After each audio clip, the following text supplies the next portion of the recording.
sitting with Stacks right now at Toon Studios in Oakland, sitting with the legendary Mac Mall. How are you doing today, Mac Mall? How you doing, man? I'm doing cool, you know what I mean? What's up with it, man? Yada. Okay, so let's go right into it. You have a new book out. Yeah, I got my new book. Just came out yesterday, My Opinion, you know what I mean? Written entirely by me. You feel me? Self-published, you know what I mean? Everybody can pick it up out there, you know. I'm very proud of it, you know what I mean? It's a, it's a piece of my life that I wanted to share with everybody, you know what I mean? So they can not only know me more, but Bay Area hip hop and just, you know, man, a dream chaser more, you feel me? So what motivated you to write a book about your life?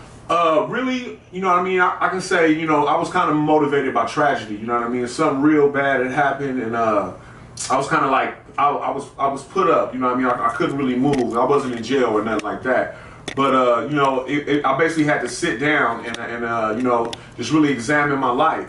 And you know, I've always been a writer my whole life, whether it's been poems or music or anything like that. So, you know, I just picked up a pen because I wanted to know what got me from, you know, me being born to this point where I had got, you know what I mean, in this bad situation. Yeah. So I picked up a pen and a piece of paper, man. I just started writing. I started writing from the beginning of my life to all the way up to that time, and it was like, you know, therapy. For real. Yeah, so you could say this book was more of a creative outlet, like.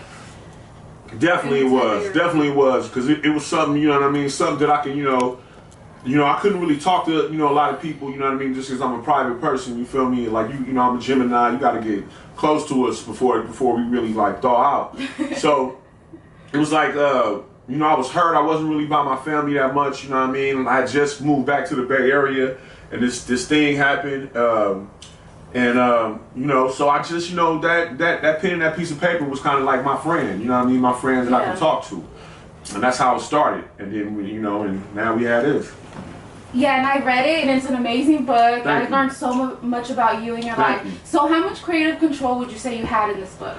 Totally. I did everything from the color of the pages to the spaces, you know what I mean, up in here. I created this book from top to bottom, to the colors, everything. And it was, you know, it was a very trying experience, because it's like, you gotta understand, I graduated from Hogan High, you know what I mean? And I went into my career, which was music, and I went from being an artist to owning every one of my records that I ever put out. Yeah, you know what I mean?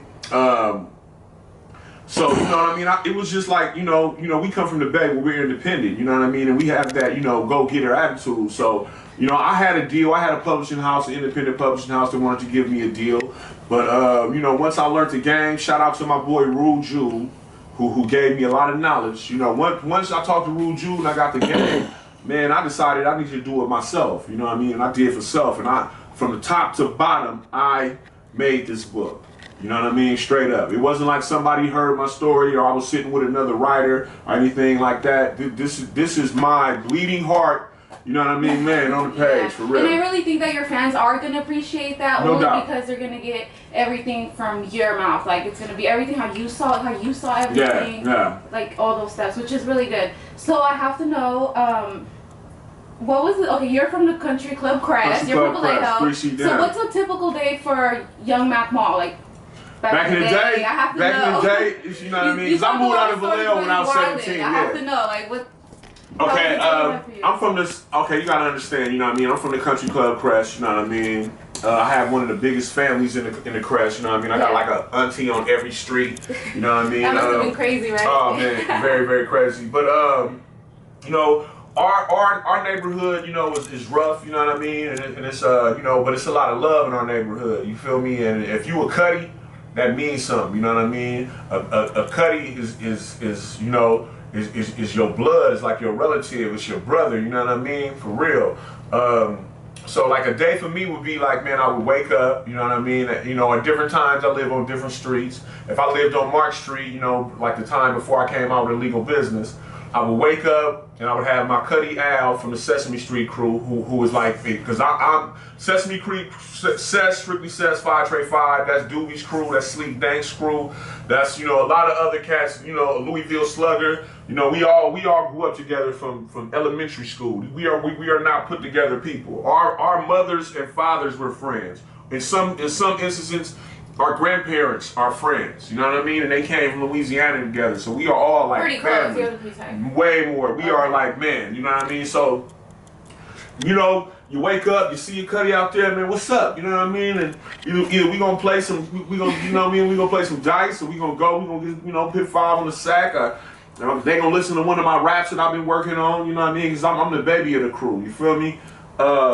But it was a lot of love. You know, you had Mac Dre in the romper room, them coming around there, and these dudes was like stars way then. They basically, they was put down the groundwork for what would become hyphy or Thears or whatever. Drayden was doing it back then. So it was beautiful, man, because there was a lot of cats that was alive and not in the feds, because my neighborhood has been hit by the feds, like, with some serious indictments, you know what I mean, twice. You feel me? But, you know, we still, you know, beating, and we still strong. So could you say that living around all of your family and all your friends got you into more trouble than if you were just living on the block by yourself, or with like a couple homies around there? I can't say that, because so you don't think you were influenced at all by your? Of course, you are everybody. You are influenced around everything. You know what I mean? In your subconscious and all that. You know, but I had family. Like when you were Cuddy, we are not friends. We are not homeboys. Whatever. We are family. Like I said, his mama can whoop me if she see me doing something wrong. You know what I mean? Like, so I had the type of friends or the type of Cuddys that would be like, man, Ma, you're not gonna sell dope. You feel me? You gonna rap, you gonna do your thing, man. Once they saw that talent in me, you're not gonna sell dope. You know, a lot of the trouble that I got into, I did not because I didn't know better, because I knew better. I did because, you know, poverty and certain things that I took it upon myself to do. I would have to go sneak and do my dirt, you know what I mean? Because I would have older Cuddys that would really check me, grab me, man, what is you doing, man? And then it's like, you know, my homeboy Jay from the Romper Room crew, like he was one that really was like, man, you know what? You're not gonna sell dope. Matter what do you want, Ma? I want some 150 Nikes, yo. I want some Jabos. Hey, that's dope. Yeah, go get the Jabos and come here, man, for sure. Yeah, my homeboy Jay, man, free Jay. You know what I mean, from the Romper Room crew. So, Mac-Mom now, what advice would you give your younger self? Man, I would say, you know what I mean, like just believe in yourself, like you always have, and just like worry less. Worry less, and man, just enjoy the ride. That's what I would say. Enjoy the ride. You know what I mean? And probably be more patient. You feel me? And you know, just turn down a little bit, because I was very aggressive like back then. Because you got to understand, you know, I made my first record when I was 16 years old. I came into a gang. I came into a gang with 1 million adults. You know what I mean? So it's like everybody is way older than me, from like in their 20s and their 30s and shit, 40s, whatever. So I felt like, you know, since I'm so young, that I gotta be extra aggressive so people can take you seriously. Yeah, so people will take me seriously and don't be trying to sun me or no shit like that. And it was like I was like an asshole. I was an asshole. You know what I mean? Like I was very, very, you know, I went from being ignored to now the world is in your hand. I'm already on some gang street shit, you know what I mean? So I'm very, very, you know what I mean, kind of like just quick fuse. And I just, you know, man, I don't know, it was wild, man. I got video of that shit, you know what I mean? When I was writing the book, I was actually also looking at video. And I could see myself like just being a fucking big-headed little fucking asshole. and it's just, you know, you just cringe like, fuck, like, man. why did I say that? Why did I do that? Why did I do that? I did a lot of like crazy shit, you know what I mean? But, you know, like I say in the book, man, God protect babies and fools, you feel me? And I have been both. So I learned something new about you that I never knew, which is I used to have a stuttering problem when you were younger, right? I used to have a big stuttering problem. So how did you get over that? Because some people never do, or some people just take them a lot longer. Rapping and cussing. Because that's when I didn't stutter, rapping and cussing. And it was like, you know, I couldn't even like, man, talk to girls, man. Like, how was that? You know, that's why I got in the gang. You know what I mean? A lot of people get in gangs so you hide your faults in the crowd. You know what I mean? So I feel like that was one of the reasons that kind of led me into like the crew. I mean, I'm from the Crest anyway, but that kind of led me into the crew because you can hide in the crowd, and plus I was already on some stuff to where it's like, if you laugh at me stuttering, we finna fight. You know what I mean? And would that happen? Would people? Oh yeah, hell yeah. Yeah. Hell yeah, because you know I used to be quiet. And the person that asked me like, why you so quiet? You feel me? And then the motherfucker giggle or whatever. Was it a really like? Yeah. A small, you know. I used to have it at school, man, at Solano Junior High. Do you know like when you in English class and y'all all read a book and it's like, okay, and so you read this chapter. You read this chapter and y'all go back. Don't say that. People will make fun of you. Nah, I used to be like, please.